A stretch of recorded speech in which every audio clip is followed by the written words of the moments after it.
My name is Ross McLean. I'm former law enforcement and bodyguard, and I want to tell you something I learned when I moved to the bodyguard side of the business as opposed to the public protection.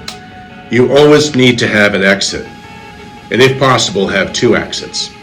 You know, when I work in close protection and I get a new client or take on a new client, one of the first things I do is I do a check on their home to look for any issues. And I want to make sure that there won't be any surprises that can come up as I come in and out with the client and we move. That would include making sure there's no surprise packages anywhere at front doors, at gates, at garage doors, or anything shows up inside the house some way that shouldn't be there. What I'm here to warn you about is you have the same problem, and you probably already have these packages in your home. Let me explain. Lithium-ion batteries. They're in just about everything you have today. As I'm talking to you today, I've got it in my phone, I've got it in my laptop, I've got them in my headphones, I have them on my iPad that I have. They're everywhere. And people don't realize that these can actually be a danger. I recently had a meeting with a top fire safety professional talking about this, and he brought this to my attention. He warned me. He said, Ross, one of the biggest problems we have today are lithium-ion batteries. He then proceeded to tell me a story about a guy, home worker, works at home, has his garage, does all of his things, great family, great home, and he had his electric drill with the battery sitting in the charger in his workshop. Well, the batteries failed, ignited, and everything just got burned down, but nobody was hurt. Everybody was okay. Everybody got out. He told me when they looked at the cause for this fire later, it was the batteries for the drill. But they also found another surprise.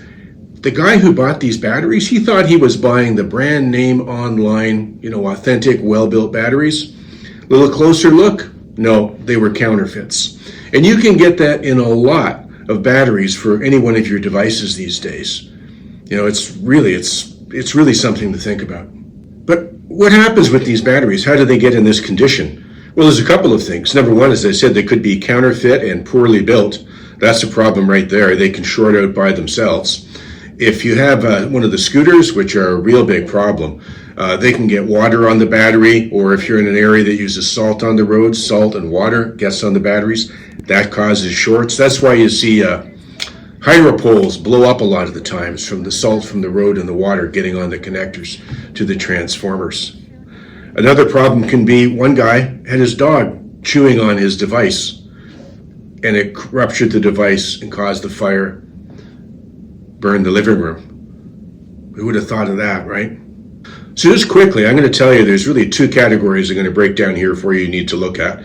Let's leave the electric cars aside for a second, but let's look at the two or bigger problems you could have in your home. One is an electric scooter. You could have one, or maybe your kids could have a friend bring one of them over and leave it in your house. These are much larger batteries, and it takes a lot more to be able to extinguish them. In fact, the fire specialist told me, he said the problem with lithium-ion is they go hotter than anything else, but they also supply their own oxygen to fuel the heat coming off the device. So they won't go out with the standard extinguisher or standard practices that fire departments would use, or that you would use yourself if you all of a sudden had this happen to you. So this is where you need a plan.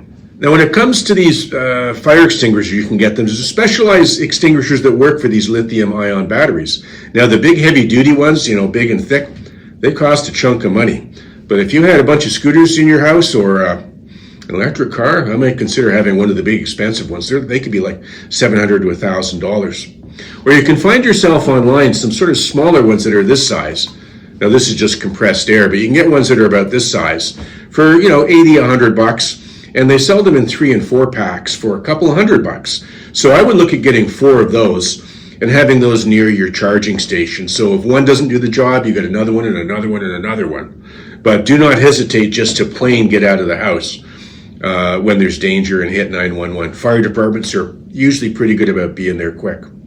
If you've got one of the large scooters, I would do your best not to store it in your house anywhere or your garage. If you've got a shed or a cover that you could put outside and still secure it somehow, you're way better off doing that than having one of these accidents happen in the middle of the night when you're home. The next level is the issues of charging, laptops, tablets, phones, headphones, all of these things. What you should try to do for them is have an area to recharge them at that is set on a non-combustible surface. So you can put them in, plug them all in, hang them all up, let them charge. That's a good first start. The next is don't leave anything charging while you're not really at home or looking after it. Turn all those things off. The same way I incessantly check a stove to make sure it's off before I go. So incessantly check to make sure those are turned off beforehand. A lot of people make the mistake of doing the charging laying on top of their beds, which is just not good. It's not good. It's not good. Now let's get down to my real theory on this, which is always have an exit. Always try to have 2 exits. That's one of the things I would do as a bodyguard, is I would make sure I always had a way to get my client out of trouble right away. And I would try to have 2 or more exits that were planned that I knew about. Now, especially when it comes to a home, it's your home. You know it intimately. So I would get together as a family and with your kids and put together a fire plan. Have the kids do it even for fun. Have them find 2 exits to every part of the house and what you're going to do. Check them on it. As a family drill, you do it. Now, here's the next most important part. Have a place of safety to go to when you get out. So if a fire alarm does happen or you have to leave the house, everybody knows to go to that big tree across the street in the neighbor's yard. And you can all meet there and you can do a head count and account for everybody. Nothing is worse than seeing a parent or somebody have to run into a house. Hey, is everybody out? Is everybody out? Is everybody out? Where are they at? They're inside? Hey, come out here! When they didn't need to, because everybody was really out, but they didn't know, then that person suffers consequences. So I'd really encourage you to do that. Always have an exit. It's one of the things I do as a bodyguard, and it's one of the things you should do at your home, and you're going to be in it for a while, so you might as well do this and make this into a little family project. Anyways, this is Ross McLean bringing you my safety tips for you as a bodyguard, former law enforcement officer. If you like the information on my channel, please give me a like, give me a follow, and I will get back to you next video.